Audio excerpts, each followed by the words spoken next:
Welcome to I Hate It Here, the podcast for HR and people professionals, making the hardest job in the world just a little bit easier. I'm Hiba Youssef. I think when I think of HR folks as a whole, I think we're a lot of introverts, people who care a lot about fairness, people who care about, making sure other people are looked after, sure, but also in a way that's fair. And I don't think we're the most social bunch typically as a full thing. So when you do an HR conference, you're putting all these folks into one big room and telling them, go network and go have fun. And and I think you put all these people in a room and it's so hard for them. If you've ever screamed at your ATS, you're not alone. Team Taylor gets it, built for recruiters who care about great candidate experiences and their own peace of mind. Beautiful career sites, automation that actually works, and UX that doesn't make you want to throw your laptop. This is what hiring looks like when you're ahead of the curve. Welcome back to I Hate It Here, your favorite HR podcast. And if I continue to incept you with that intro, do we think it will work? Maybe. I'm Hiba, your host and resident hater, delivering you a season where we're going a little deeper into the things that shape who we are at work long before we ever open a laptop or attend a meeting. And today's episode is one I have been wanting to do for a while. We talk a lot about things like belonging, inclusion, and unlearning. And we all have to do all the things we have to do to actually feel like we can show up as ourselves, not the version of ourselves that we're told we should be, the acceptable, professional, or safe version, but the real version. And some of us learned pretty early on that belonging wasn't necessarily something you felt, it was something you had to earn. And I really hate that. So today we're unpacking all of that, the identity shaping, the pressure to fit in, and the slow work of unlearning and what it actually looks like to finally feel like you belong. And joining me to have this conversation is Erica Lydell. Erica Lydell is a people and culture leader with over 2 decades of experience across retail and creative tech industries. At Fluvog Shoes, a fashion footwear brand known for its creativity and community, Erica leads the people and culture function with the focus on building engaged, values-driven workplaces and guiding leaders through growth and change with heart and humor. We're going to have a good time today. She also serves as the board of directors on Autism BC, sharing her experience as a neurotypical parent of 4 autistic kids. Her personal and professional experiences inspire her to advocate for neurodiversity inclusion and authentic human-centered leadership. Outside of work, Erica loves to travel and recently completed a solo trip across Tunisia, exploring ancient ruins and crossing the Sahara dunes on a camel. Erica, welcome to the pod. Hi, thanks for having me. What an intro. There's so many things you and I are going to talk about today, but I have to know, I also have ridden a camel. I am from Egypt. So naturally, when you're Egyptian, you go and your parents are like, ride this camel. What was your experience riding the camel across the desert? That whole trip was such an important trip for me personally. And it sort of came out of this really crazy buddy trip that my husband decided to do last year. And he went down to South America and drove across the continent with his friend. Meanwhile, I was holding down the fort at home, as mentioned, 4 kids through December, which is always really exciting as a month. And it was a lot to hold down. But the whole deal that it wasn't a free trip, it was that I would get to plan a reciprocal trip sometime next year. So I had the whole world was literally my oyster. We had points saved up, airline points to go literally anywhere in the world. And it was the first time where I really thought about what trip do I want to do? As parents, as caregivers, as HR professionals, we're always thinking about other people first. So that's just that moment where you can sort of say, what do I want? I can take 2 weeks and go literally anywhere and do anything. And it was a callback to little girl Erica. What crazy trip have I always wanted to do? I've always wanted to ride a camel on the sand dunes, that image, that you see it in cartoons all the time. I want to do that. It might suck. Maybe it's horrible and uncomfortable, and maybe the camel is stinky and I'll be too hot and uncomfortable. But I just want to do that. And that is a trip. There is no chance that my 4 kids would trek along with me and humor me through that. My husband would probably not. I don't know. Maybe he would have enjoyed it too. But mostly it was I wanted to do that because it sounds cool on paper, and maybe it's awful, maybe it's fun. So I'm just going to go do it. So booked airline tickets and didn't book anything other than my first Airbnb when I was there. and rented a car and literally had to decide day by day, what do I want to do today? And it was just the weirdest thing. Like my goal list for exploring the country included things like getting bored, make a decision that was very questionable and made me scared. Definitely happened. Oh my God. Question whether I did the right thing or not. And all of those things were like checklists that was bang, bang, bang. The Camel was really like just this, like I had so much joy. It was like a 1 hour trek through the sand dunes, and it wasn't about the camel. It wasn't about the sand dunes. It was that I did a thing that I really wanted to do for me. I love that. And that Yeah, it was energy very is like, cool. I don't know, that's so inspirational. I don't think about trips like that, and I feel like that's so fun. Most of my trips are like, where can I get coffee and a book? Oh yeah.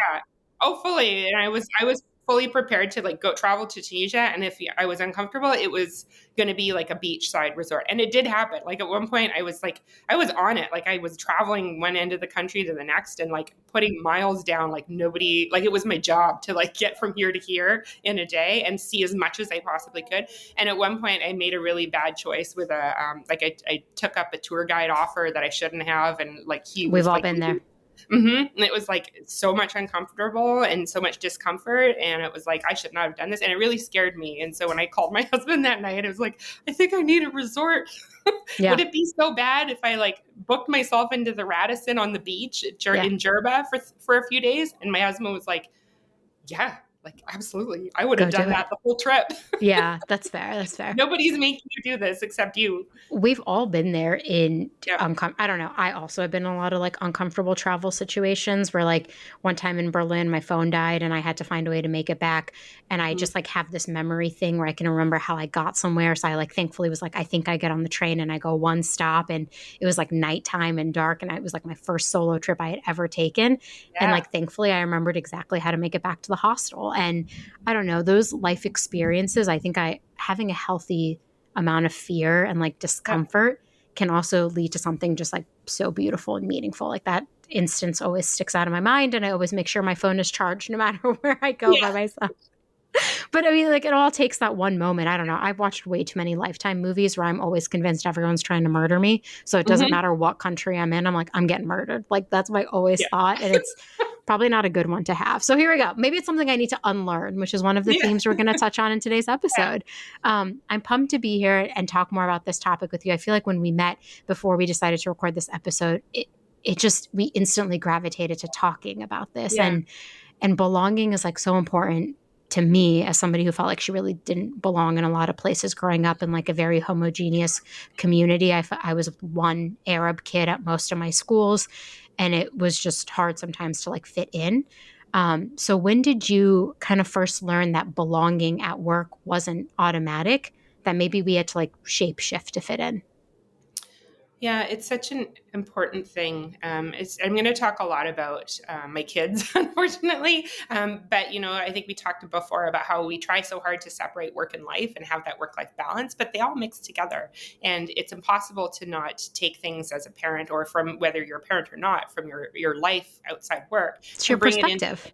to bring Yeah. your perspective.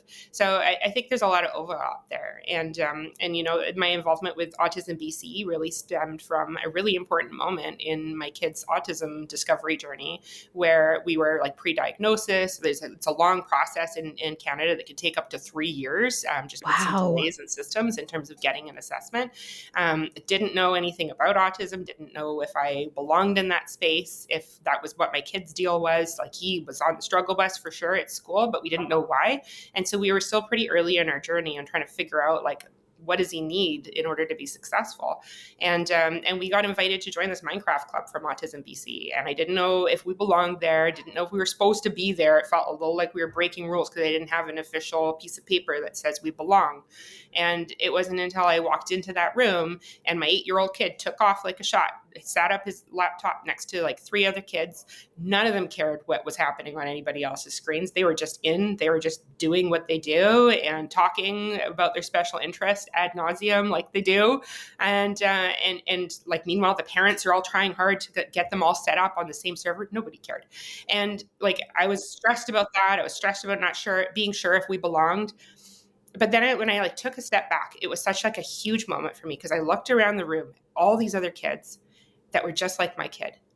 where my kid had previously been the weird one, like my kid out of the entire classroom of 25 kids at his school was always the one doing the weird pacing thing off to the side and didn't really fit in and struggled. All of a sudden this is it for him. Like this is what he is, and this is who he is inside. Like he is a kid just like all these other kids, doing what they want to do and in the way that meets their needs. And so all these parents are trying so hard to make these kids fit into this group. Doesn't matter. They can just be there. And that's real belonging to me. So it's not the piece of paper that said that we belong. It's not that I have the job title that says I belong here because I also work for the same company. It's real, true engagement and being allowed to be who you are and show up in the way that you are and participate in a way that, makes everybody happy. It was such a perfect moment for me. And I'll never forget that. And I'll always be grateful to Autism BC for hosting that. Yeah, and I mean, like, that's such a hard lesson to learn too. Even like as a parent, as a mother, as someone in HR, as we think about like how this shows up in the workplace. Yeah. I have felt like I didn't belong in a lot of places, like all throughout my life, just like separately outside of that. But even at work, sometimes we don't get to have that like magical moment of like sitting down next to somebody and finding that like we instantly have that feeling of like the ease of fitting in. And I think it's just hard for people as like we're thinking about our lived experience, like you're navigating the world with this perspective, I'm navigating it with my perspective, and then we come into work and then we're trying to make it an environment where everyone belongs. Mm-hmm. And it just sometimes feels like kind of impossible, It honestly. does. And Yeah. I just don't know what to do except keep trying. It's very interesting.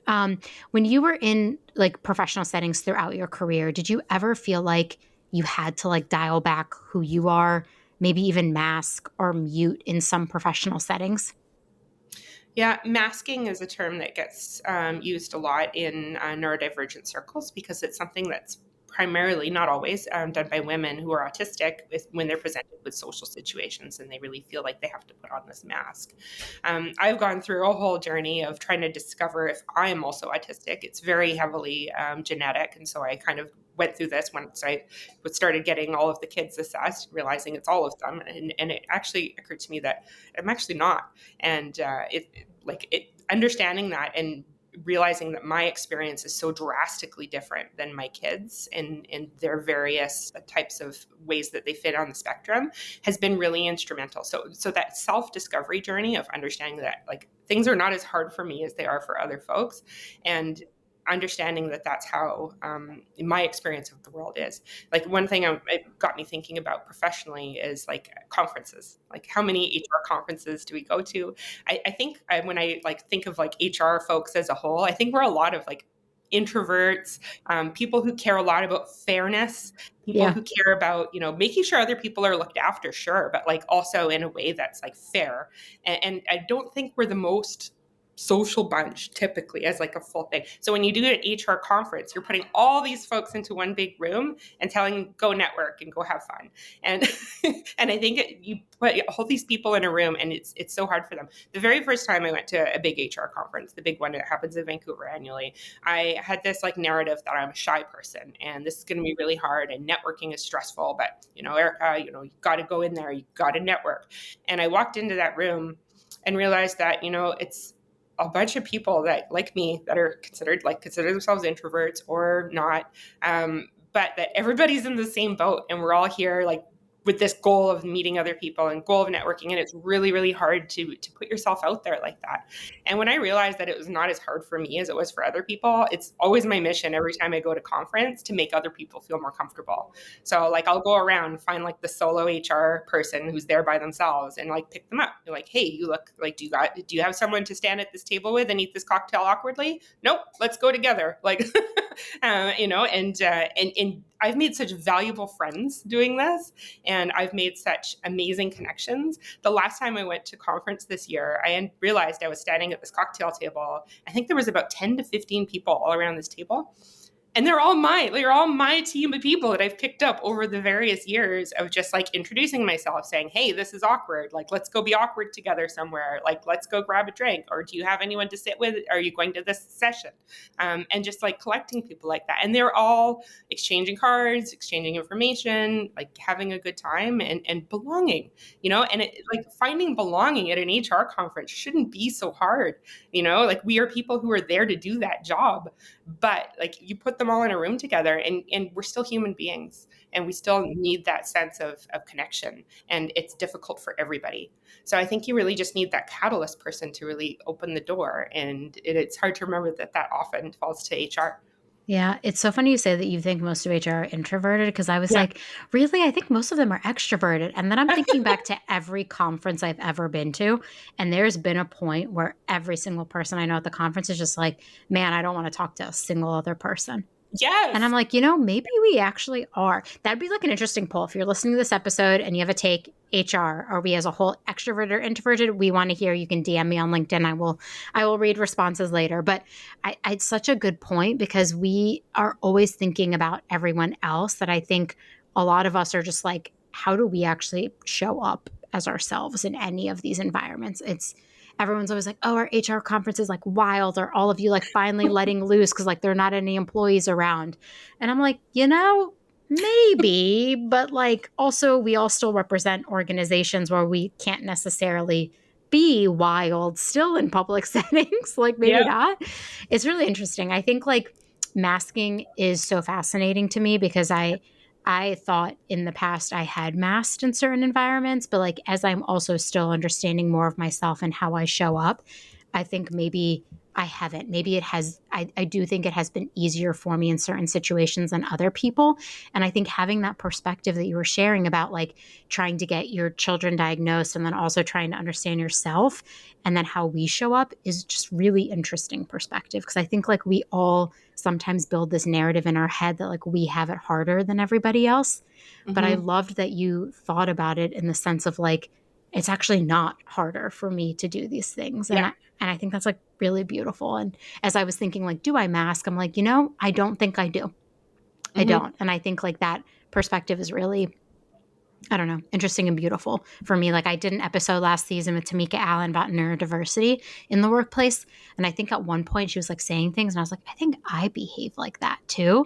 And it was Hmm. just really interesting as we've been getting older, just hearing more and more women also talk about later in life Yeah. It's so prevalent right diagnosis. now. There's so much conversation around autism right now too, and like as people go and they do a lot of self-reflecting, we're learning a lot about each other. And I think that's part of the narrative right now, with like being really open with neurodivergence and like being able to talk about it, where before it was never something you could admit.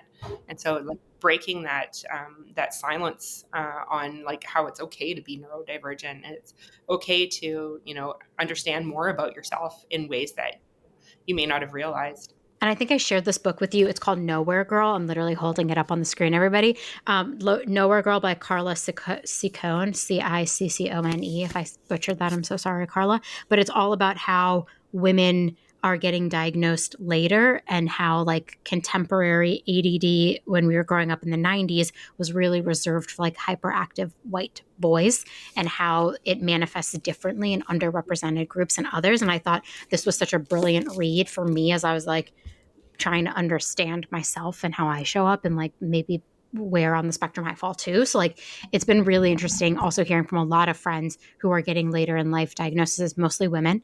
Like what does this mean for them as we show up at work and try to take care of others too? And I think like I have this bug to pick with the word professional, because I feel like it's deeply rooted in Yeah. this like perception and like low key racism about what it looks like to be Yeah, like professional. suits. Yes, Yeah. and even in my early career, I had a manager once tell me like, "Your curly hair is not professional," and I Mhm. remember being like, "It's my hair. Like, what am I going to do about that?" And Yeah. so, as you were navigating your career and your life and your world, like, how have you thought about that word professional? Because I feel like oftentimes it's weaponized to tell people you don't belong, like you don't fit. But how do Yeah. you think about it? I think that's a really great way to slide into what Fluvog's all about. So my workplace at Fluvog Shoes is it's a fun place to work. We are a brand of fashion footwear that's not for everybody. Like we're out there in terms of style. There's a whole pile of different types of styles. Like there are styles that for the 80s goth person that wants to dress Sick. all in black with spikes. And then we've also got like very proper office lady pointed heels, pointed toe with heels. And like there's something for everybody probably, but look, it's wild, like the varieties of style. I don't think there's any other fashion footwear brand that does quite the variety of different styles as we do. And our whole culture is built around this idea that we are not following trends. We don't follow trends. We're weird is a tagline that's on a lot of our packaging and merchandising. And it really is a whole thing about how John Fluvog talks about his history with, not feeling like he fit in anywhere. And he wanted to design shoes that he thought looked cool, and not that he was following a trend. He just wanted to do what he wanted to do because he thought it was cool. And it's collected across over 55 years that he's been making shoes. It's collected this really passionate following of folks who really resonate with that message of we're weird and we're different. We don't follow trends. We're not conventional style. And as a result, we've also got employees that also believe in that ethos as well. So thinking about like what types of employees are we attracting with this culture message that we carry? We're weird, we're different, we are square pegs in round holes, and we're proud of it. And that's going to mean that we have a neurodivergent workforce that's got a way higher a number of neurodivergent folks than I think most employers. And we're retail. I think you mentioned a little bit about unlearning earlier, and I think about that too when it comes in context with the rest of my team of people that I'm working with in retail. So I think one of my preconceived notions that I would have carried was that autistic people can't do retail because it's too much social interaction. And that's me taking my preconceived notions of what would be hard for my own kids into the workforce. So I've got this retail company, tons of neurodivergent folks working on my retail floors, and they're faced with customer interaction after customer interaction. And all I could think about when I started here was how hard that must be, I'm got to figure out a way to go and help change what we're doing to fit these people. And, maybe question, are we really weird? Is that a harmful tagline to put on our employees? And then when I got to talking to people, actually, no, they're so proud of that. That's the reason they're here, is because they're weird. I cannot take that professionalism from any other workplace and apply it here because we're different. We are not professional suit wearers. We are going to wear what we want to wear. We're going to show up the way we're going to show up, and we're going to sell shoes the way we're going to sell shoes. And that idea that autistic folks have retail harder than others, was totally my idea. That was totally broken. And, I remember talking with one sales associate, and she was telling me that she actually loves retail because she's autistic. And the reason why she enjoys it so much is because she actually really loves people, but doesn't always know how to interact with others. And retail is just such this beautiful place of knowing what to expect. You get a customer that comes in, there's a bit of a script, even though you don't need to follow the exact same script every time, but there's an expectation. You'll approach them, you'll exchange some witty banter, maybe about related to what they're wearing. You will go and get them some shoes. You will discuss the shoes, which you know really well because you've been front loaded with all of this information about the shoes. And your measure of success is being able to have it another transaction where you exchange shoes for money, and you're good at your job for doing all of these things. It's such a great setup for someone who is autistic to understand a social interaction in a really structured way that's socially acceptable. First of all, I just love that you shared how you unlearned that, because you're right. Yeah. We do have a lot of preconceived notions about others in the workplace. And I think some of it is good, some of it is bad. I love that you question, is the weird tagline even right or appropriate? Yeah. Is it offensive? I'm just first of all, so impressed that you felt comfortable sharing that with me, but also it was thoughts I had too. When you first were telling me about the weird tagline, I was like, Yeah. oh my God, I'm someone who describes herself as weird. But is that offensive to other people? Sometimes Yeah. people don't like that. And I would think potentially maybe social interactions are hard for people with autism. I have a friend who was late diagnosed, and she also shared how hard it is for her in some social settings to get a read on the situation of what's happening. And so I love that you had to unthink that. And that Yeah. is so powerful and something I think we as HR have to be doing every single day. And when Tamika Allen was on the episode last season, I think she shared by 2030, like I'm probably butchering the stat, I'm so sorry, like 40% of the workforce will be neurodiverse. We'll describe them. So it's like we're thinking about how we're all experiencing work differently. And we're also seeing an uptick of a diagnosis of people are experiencing the world and interactions differently. And what does that mean for us? And I think when you and I connected on the unlearning piece, it's really reteaching our brains all the things that we have preconceived notions about and asking ourselves, like, why do I think that? Why You is know, that what I believe? yeah, and even that idea of like admitting that I was wrong about something. Like I've been doing this job for a really long time. You would think I should know better. And like admitting to the world that, this was something I was wrong about. Like even just the idea of admitting that we were wrong about something we thought and felt is really hard to do. I mean, I got my first kid diagnosed with autism when was having trouble with his younger brother at school. I had teachers coming to me going, "Oh, maybe you should consider getting him assessed." And I was like, assessed for what?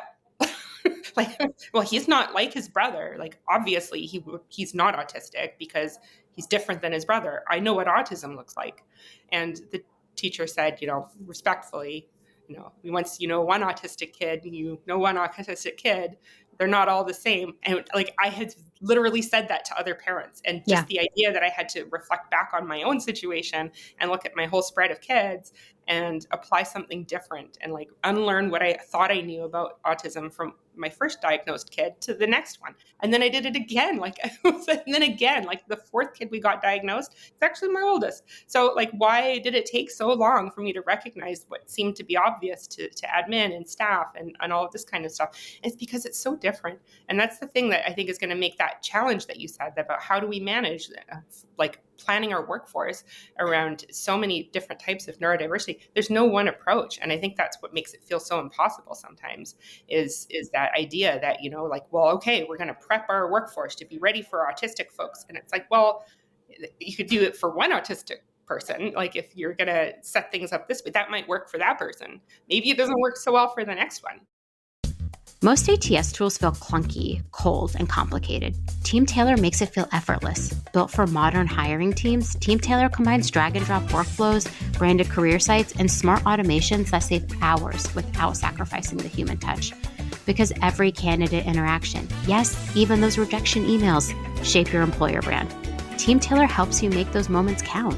It's why brands like Oatly, Five Guys, and Happy Socks trust Team Tailor to turn hiring into a seamless brand experience that candidates remember for all the right reasons. Hiring should be simple, fun, and effective, and Team Tailor makes it all possible.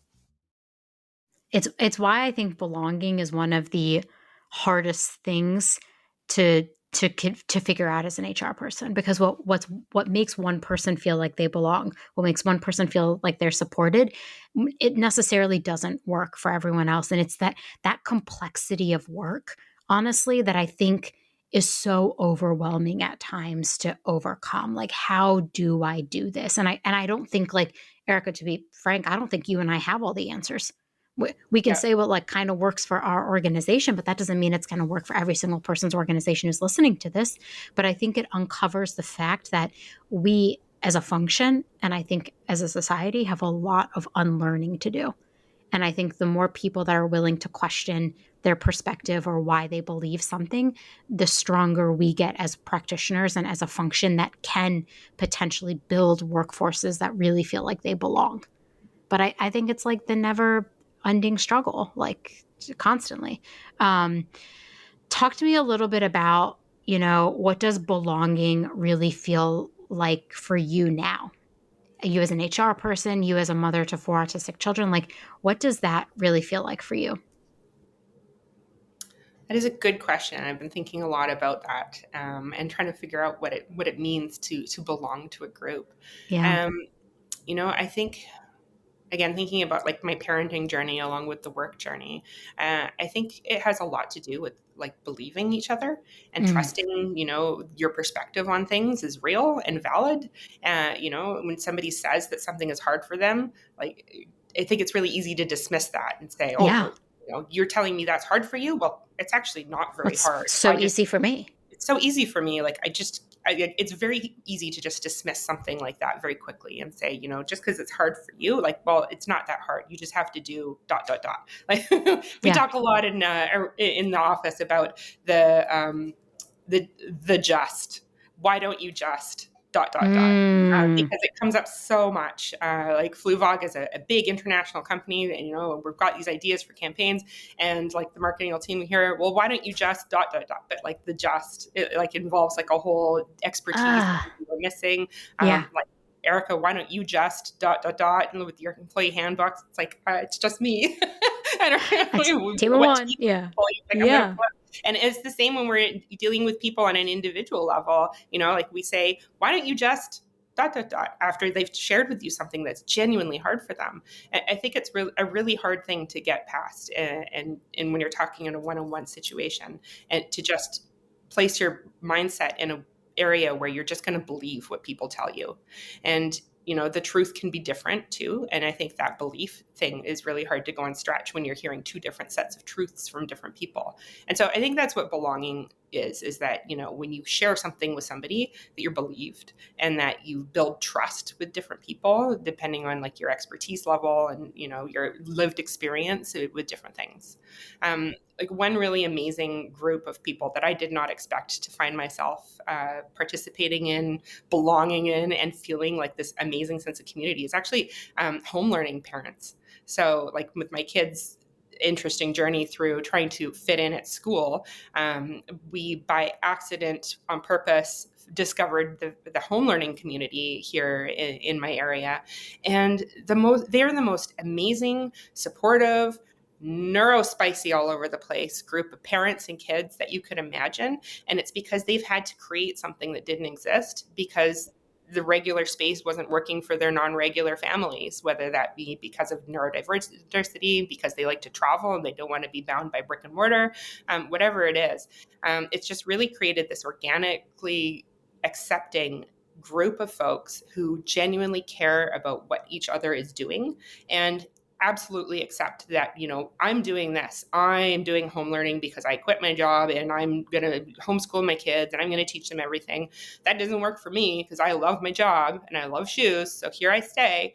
So my approach to home learning looks a little different. Like my teens do stuff from home. I have a kid in outdoor school. Like it's different for every single kid. And whatever I choose to do with my kids, I can show up with this home learning group of families and feel like I belong. Like I don't have to like present my resume of like what home learning activities I've done to be approved in this group of families. Like I go on an annual camping group with this group of families, and I bring my two kids who are still in brick and mortar school because the other two don't want to come, but that's okay because like it's this organically belonging. I'm miss saying that, but it's this group of people who genuinely care about people feeling like they can connect and share, and it's not dependent on your qualifications to be there. And I really think that that's what belonging should feel like, but we're not quite there in terms of workforce No. and workspaces.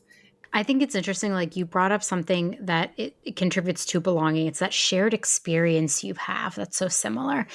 And as I think about just like how I have felt in workplaces, like sometimes I've been the only Arab woman, the only woman of color, which is it's terrifying to say out loud because like why? But those are the workplaces the most that I have felt like, oh God, I don't belong here. Cause I'm like, these people probably don't have I have no shared experiences with them. And so when I think about the workplace, and sometimes we're lucky and like someone shows up and they just like instantly find their shared connection with somebody. But like this is why I will like never stop talking about onboarding too as a means to like help build belonging, because in those moments for us at work, we want people to be like, ooh, I also have experienced that. And like, ooh, I also know what that's like and I have that experience. And it's thinking about like how do you manufacture that as like the stepping stone to the overwhelming feeling of I belong with this group of people, right? And I just think it's so hard to do sometimes. Like I have been in environments where like on day one I've been like, "Ooh, I'm not going to stay here very long."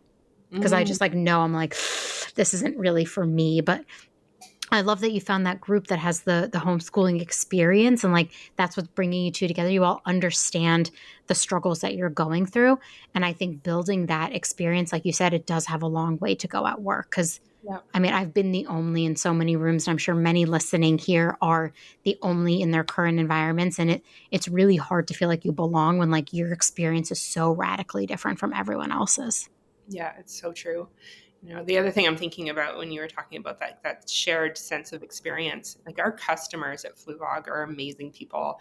I again thinking about how different we are as a shoe brand, but Yeah, you don't expect like when you walk in. I walk into an HR conference all the time, and I'm always wearing Fluvogs because that's just it would be strange if I didn't. yeah. The number of people that come up to me just to talk to me about my shoes and say, but not just to say they like my shoes, but it's, oh, those are Fluvogs? Wow, let me tell you about a story about the first pair of Fluvogs I ever bought and how meaningful they were for me. I have a story to tell you about the shoes that your shoes made me think about. It's more than just like a brand connection that, oh, I like that brand too. It's always a story, and it just generates this sense of community that I think it's a really unique thing that we have.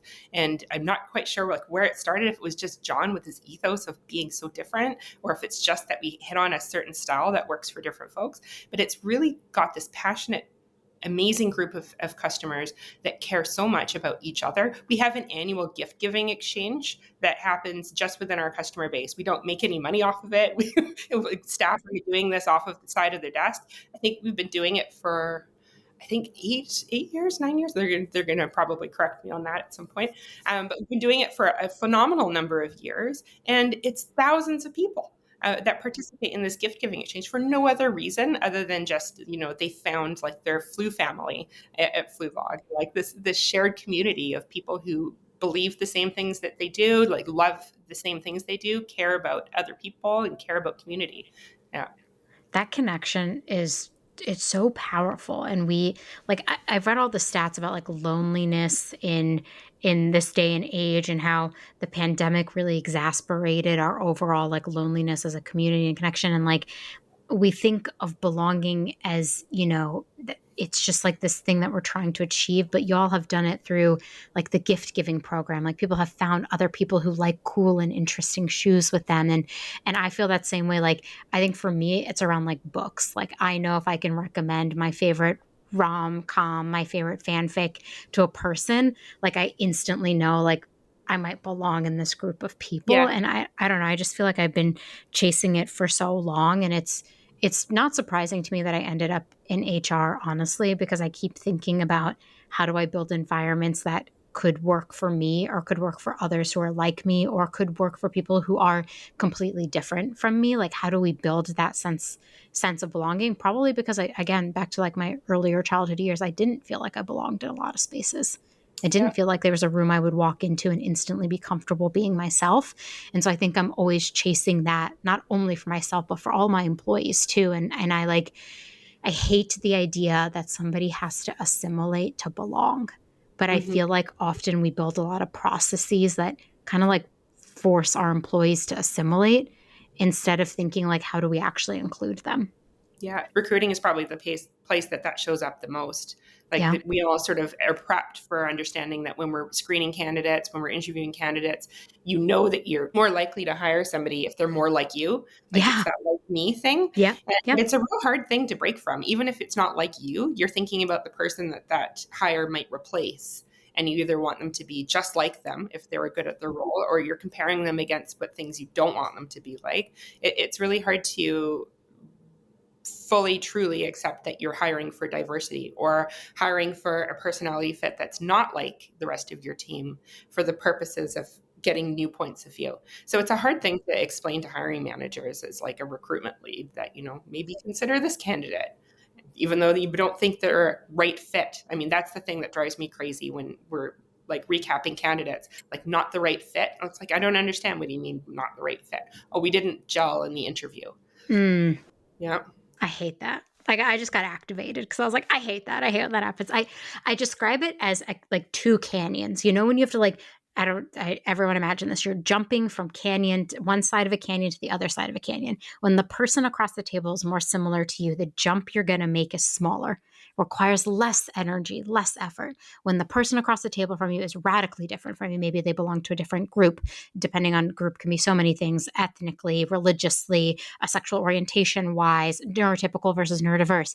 That gap and that canyon that you have to jump is wider.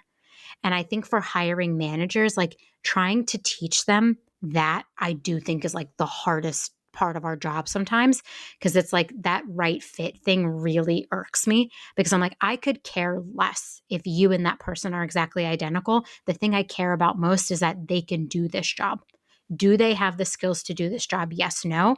I could care less on if you're going to enjoy your Friday night hang out with them. You like, that's important. Trust me, like you want to get along with your team, but Yeah. not for the sake of ending up with a homogeneous team where everyone is always the same. Yeah. And even when I'm interviewing candidates for my team, I'm not hiring for my team right now, but when I have in the past, I've always actually looked for people who were different than me, because I'm looking for someone to complement me. Yeah. Like, I don't need 15 me's. I need the people who are really good at the other things that I'm not good at. The people who are super detail oriented, so that I can go off and like dream and be creative, and they can help me figure Yes. out how do I actually execute this. So I think you're in recruiting. I think that's like the hardest gap to overcome. It's like, we are not trying to hire you. We're trying to hire somebody who complements you. That's tough. Trust me. Like, I have this debate every other week with a hiring manager. Yeah, and then you have to think forward too to, like you said, about onboarding and like how you have to, not necessarily assimilate, but you really want people to feel like they belong. And if Yeah. there's not that same sense of shared experiences, I think it makes that process a little bit harder. So I understand why people gravitate to the like me or Hmm. company fit, because they're already thinking about like, I want that person to feel comfortable. So I don't think it's like, I understand the altruistic reason why they're looking for that. They want that person to ultimately feel comfortable. Yes, they want the Friday night drinks with that person, but they also want them to be comfortable as part of the team and feel like that sense of belonging. But I think it's the lazy way to get belonging, right? Like it's the easy instead of the proactive. Every time I could think of that, we've hired somebody that was a little different than what they thought was going to be a good fit for the role, but they came with the right experience. It's always been like this bright spot in the Every history time. of every hire we've ever made. It's like every Every time time. we get it right, it's like this magical, like we didn't know we needed this, but now we have it, and it's so great. So it's really hard to get that push when you're hiring to go from, well, I think this person would be a good fit and this would just be an easy hire, Yeah. to this might be brilliant. Sometimes it doesn't work out. Like I know we've hired Been there. somebody different, like we thought they would be great for the role. It was very clearly a bit of a disaster, Yeah. and we We've had all to been make a there. different choice, like pretty quickly, to not waste anybody's time anymore. So sometimes it doesn't work out, but I would say more often than not, like that person that's genuinely different and bringing either a different like demographic or just a different way of thinking, or just different experience than we thought we were going to get when we posted for this role. I think it's been a very interesting add to the team and adds to company culture as opposed to assimilating to it. Same. I feel the same way. Like, I'm trying to have that like elevated conversation with hiring managers too, where it's like, it's okay. A lot of them also, like, I do feel like hiring managers wait until, or like companies sometimes wait until like you really need that hire. And then when you really need that hire, taking a risk on somebody who might be different than what you initially thought you were going for feels even scarier. And Hmm. so I think the more proactive we can also get to say, like, we need to hire for this role. It'll take longer for us to find somebody. We want to take our time. I just think the better chances you have of actually building a really good, diverse, and equitable pipeline where you feel like you're able to reach even more candidates, because you're not in this like clutch moment where you're like, I have to hire someone so quickly. Cause I do feel like when you have quick processes, you're instantly going to grab the person who's just like you. It's the Yeah. easiest. Again, you're jumping the canyon hurdle is not as big. Hmm. I want to wrap up our conversation and talk a little more about like, what's something you wish leaders understood about how identities impact how people show up at work? I think I mentioned earlier that trust piece. I think that is where a good relationship, whether it's a working relationship or a personal relationship, needs to start. So if somebody says, "This is hard for me," that, it's not a judgment on their character. It's not anything other than, they were vulnerable enough to share with you that something was hard. And so it was a trust that they gave to you. You need to be so careful with that trust that they've given you that information and they're trusting you with it. And I think it's a big thing about what you choose to do with that. So either helping them to remove barriers to what makes that hard, offering some suggestions that maybe they haven't thought of, but working with them to try to remove the hard from it or to make it easier is going to be huge, I think, to building that trust bridge between people. Candidly, I love that because I've worked at now 4 venture-backed startups. I one of my biggest pet peeves, I actually have a lot of pet peeves, so I don't know why I'm saying like one of my biggest, but a big pet peeve I have is when people are like, "Ooh, but maybe they just like aren't right for this environment," and they instantly jump to that. And I'm just like, why are you not spending 5 minutes thinking like, did I do everything to make this person successful? Did I build that trust for them to tell me this doesn't really work for me? I've seen so many people just like quickly write people off like, oh, they're not right for the startup environment, or oh, they don't have that startup hustle and grind. Oh, they don't do this. Oh, they don't do that. And I'm like, hey, let's time out first of all. Let's take like 50 steps back before you instantly assume the person across the table from you is the problem. We actually first have to think about, is this environment the actual problem? Are we incentivizing the wrong things? Did we actually set expectations correctly? I think so many people want to blame the individual. And I think what we actually need to do is unlearn the fact that the systems that we have set up do not support everyone's style of working.